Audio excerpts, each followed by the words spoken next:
అండి. ఈరోజు మనం విషయం ఏంటంటే తిరుపతి ఇష్యూ మీద వైసీపీ లీడర్స్ అనేక రకాలుగా మాట్లాడుతున్నారు. వైసీపీ గవర్నమెంట్ వాళ్ళు చేసిన ప్రతి తప్పుడు పనికి వాళ్ళు కవర్ చేసుకోవడం తెలియక ఆ బురద మా మీద జల్లడానికి ప్రయత్నిస్తున్నారు.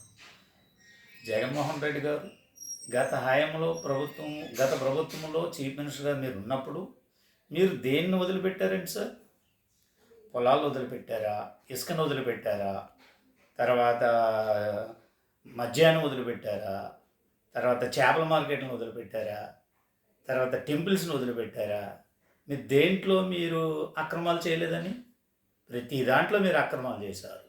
అది ఇది కాదు, ప్రతి దాంట్లో అక్రమాలు చేసి కోట్లు సంపాదించుకొని మీరు చేసిన ప్రతి తప్పు పని మేము దాన్ని వెలికి తీసి 10 మందికి తెలియజేస్తున్న సందర్భంలో టెన్షన్ పడుతున్నారు పాపం.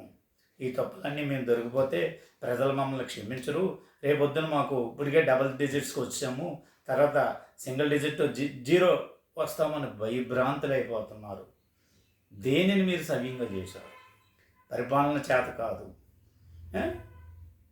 చేత కాదు, ప్రజలకు ఇచ్చిన హామీలు నెరవేర్చడం చేత కాదు, మళ్ళీ తప్పులు చేసింది మీరు.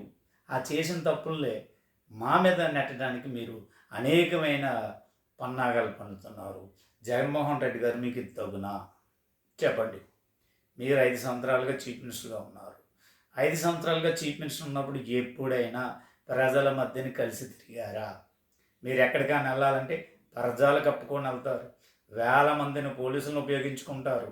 అదే మా లీడర్ చంద్రబాబు నాయుడు గారు సింగిల్గా ఎనీ టైం ఎక్కడికైనా వెళ్ళటానికి సిద్ధంగా ఉంటారు.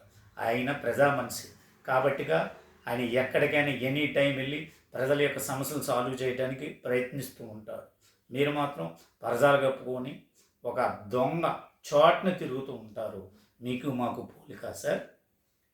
దేవస్థానం వైవి సుబ్బారెడ్డి గారు చైర్మన్ ఉన్నారు, కరుణాకర్ రెడ్డి గారు చైర్మన్ ఉన్నారు.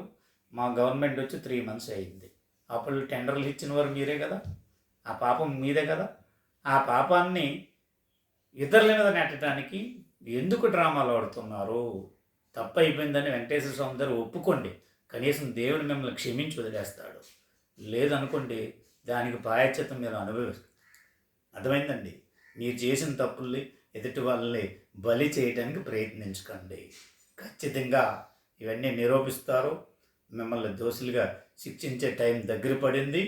జాగ్రత్తగా ఉండమని కోరుచున్నాను.